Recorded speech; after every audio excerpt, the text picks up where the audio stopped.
Me responda com toda sinceridade, você votaria num candidato a presidente da República que prometesse congelar o salário mínimo por 6 anos? Eu estou te perguntando isso porque o Armínio Fraga, economista e ex-presidente do Banco Central durante o governo Fernando Henrique Cardoso, ele falou numa conferência ontem que o Brasil, que o próximo presidente a ser eleito, ele precisaria congelar o salário mínimo do trabalhador brasileiro, dos aposentados e pensionistas por no mínimo 6 anos, para que pudesse colocar as contas públicas no eixo. Você consegue perceber que na hora de zerar o déficit fiscal, essa galera só quer que o pobre e o trabalhador pague a conta, que as isenções de imposto que os super ricos têm, eles nem tocam no assunto, que a isenção tributária que os 17 setores têm, eles também nem tocam no assunto, que o plano safra que beneficia o já rico agronegócio brasileiro, ninguém toca nesse assunto,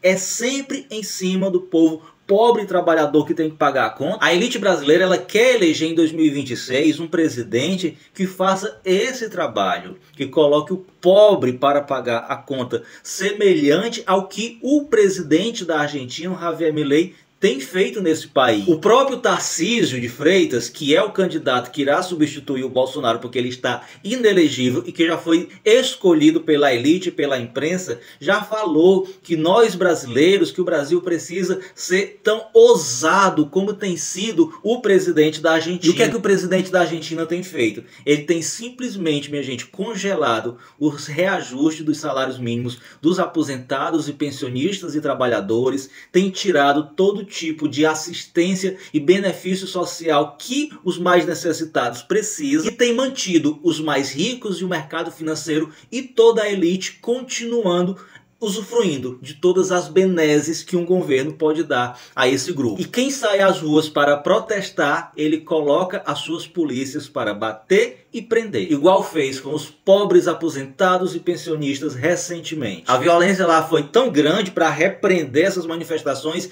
que precisou as torcidas organizadas se movimentarem para ir às ruas defenderem esses aposentados. E que agora o Milei quer aprovar uma lei para tratar essas torcidas organizadas como organizações criminosas. Engraçado que a fala desse economista coincidentemente ocorreu pouquíssimos dias depois que o governo Lula já projetou o valor do salário mínimo para o ano que vem, que será em torno de R$ 1.600. Porque lembrando, é somente o governo Lula, do PT e da esquerda, que dá ganho real ao salário mínimo. Durante o governo Temer, durante o governo Bolsonaro, tivemos apenas uma pequena correção que equivale à inflação, mas ganho real nós não tivemos. Só quem garante isso é o Lula, é o PT e a esquerda. Por isso, vote apenas em 2026 em candidatos políticos ao Senado, ao governo e aos deputados da esquerda. Nada de votar em direita, extrema-direita e de centro. A gente precisa de uma vez por todas se conscientizar que só o presidente da República ele não consegue governar sozinho,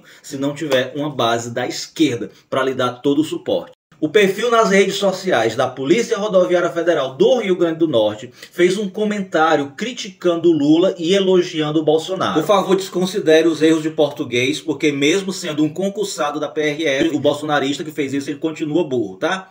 Bolsonaro doente, junta mais gente que Lula são e inaugurando obra. KKK. O superintendente da PRF no Rio Grande do Norte falou que vai apurar para verificar e que as devidas medidas serão tomadas, né? Mas o que me espanta mais de tudo isso é perceber como as nossas instituições ainda estão contaminadas pelo bolsonarismo e pelo golpismo. Porque a PRF foi aquela instituição que, ao invés de agir como uma instituição de Estado, passou a agir como uma instituição partidária e foi para as rodovias do Nordeste tentar impedir que os eleitores do Lula conseguissem chegar nos seus locais de votação. Foi essa mesma instituição que, após a derrota do Bolsonaro no segundo turno, cruzou os braços e deixou os bolsonaristas golpistas bloquear as nossas rodovias. Mas me espanta é perceber que não é só dentro das polícias, seja ela militar, civil ou federal ou rodoviária, que ainda estão contaminadas, não. O próprio Poder Judiciário, quem aí lembra do desembargador que deu prisão domiciliar para o cara que assassinou o tesoureiro do PT? Gente, o Bolsonaro queria dar um golpe.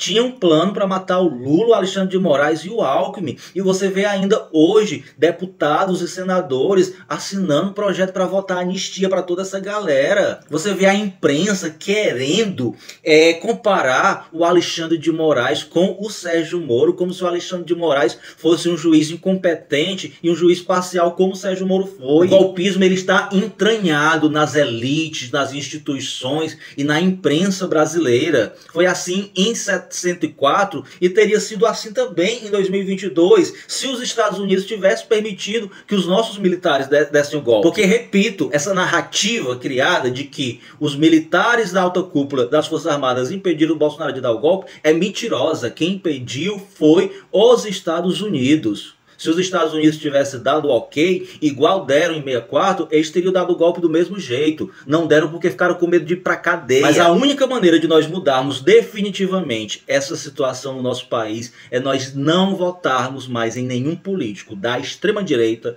da direita e do centro. Votarmos apenas em políticos da esquerda. Porque aí sim, tendo um presidente de esquerda e tendo maioria da esquerda no Congresso, a gente muda pra valer esse país.